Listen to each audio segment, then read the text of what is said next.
Қыздар, ең пайдалы тағамдардың бірі бұл холодец. Сирақтың желатині буынға жақсы, ағзаға қуат береді.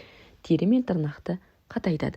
Сондықтан қыста жиі жеп тұрған өте пайдалы ас.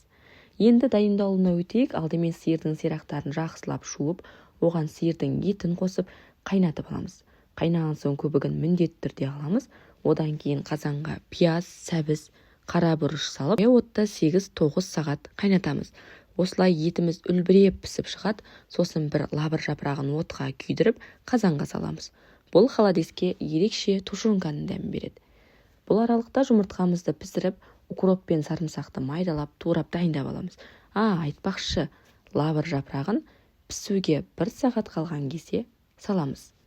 Мінекей, біздің сирақтарымыз пісті. Енді бәрін сүзіп, сорпаны да жақсылап сүземіз. Өйткені ішінде майда түйектер қалып қою мүмкін.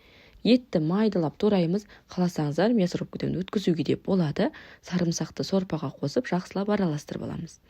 Енді формаға астына жұмыртқа тілімдерін қойдым. Үстіне укроп септім. Оның үстіне туралған етті сирақтарды саламыз. Соңында сорпасын құйып, тоңазытқышта 1 күнге қалдырамыз. Қыздар, холодеціміз дайын. Дәмі керемет болып шықты. Міндетті түрде жасап көріңіздер.